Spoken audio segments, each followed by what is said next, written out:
மனிதனை இறைவன் சோதிக்கக்கூடிய சோதனைகளில் மிக முக்கியமான அடிப்படை சோதனை பயத்தை கொண்டு ஒரு மனிதனை சோதிப்பது. நஷ்டம் ஏற்படும் போதோ, இழப்புகள் ஏற்படும் போதோ, தோல்விகள் ஏற்படும் போதோ முதலாவது அவனுடைய உள்ளத்தில் வருவது பயம்.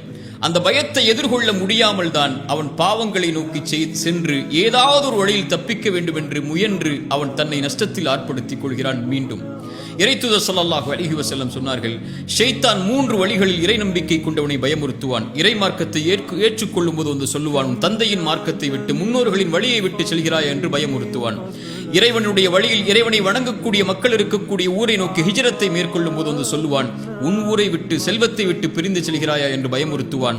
3வது இறை வழியில் போராடச் செல்லும் போது வந்து சொல்லுவான், இதில் உயிரிழப்புகள் ஏற்படும், உன் மனைவியை பிரியக்கூடிய நிலை ஏற்படும் என்று பயமுறுத்துவான்.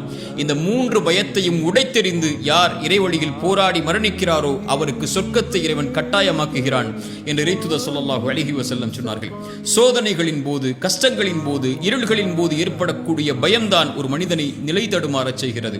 மூசாவின் தாய் பயந்தார்கள், ஃபிரௌன் உடைய கரத்தில் இந்த ஆண் குழந்தை கிடைத்தால் அறுத்து விடுவான் என்று. இறைவன் கூறினான் மூசாவின் தாயை பார்த்து, லா தஹாஃபி, பயம் கொள்ளாதே மூசாவின் தாயே, ஆற்றில் விடு, நான் சொல்கிறேன் விடு, இந்த குழந்தையை உன்னிடத்திலே மீட்டு கொண்டு வருவேன் என்று. எந்த ஃபிரௌனுடைய கரத்தில் கிடைத்தால் அறுத்து விடுவான் என்று பயந்தார்களோ அதே ஃபிரௌனுடைய கரத்தாலேயே மூசாவின் தாய்க்கு அந்த குழந்தையை கொடுக்க செய்தான் இறைவன், இல்லையா? ரசூலுல்லாஹி ஸல்லல்லாஹு அலைஹி வஸல்லமை பற்றி இறைமறை சொல்கிறது, எதிரிகள் எல்லாம் உங்களுக்கு எதிராக ஒன்று திரண்டு இருக்கிறார்கள், அவர்களை பயந்து கொள்ளுங்கள் என்று சொன்னால் அவர்கள் சொல்லக்கூடிய ஒரே வார்த்தை காலு ஹஸ்புனல்லாஹ், இறைவன் ஒருவன் எங்களுக்கு போதுமானவன் என்று. மூசா ஹாரூன் ஃபிரௌனிடத்தில் இறைமறை செய்திகளை எடுத்துச் செல்ல பயந்தார்கள்.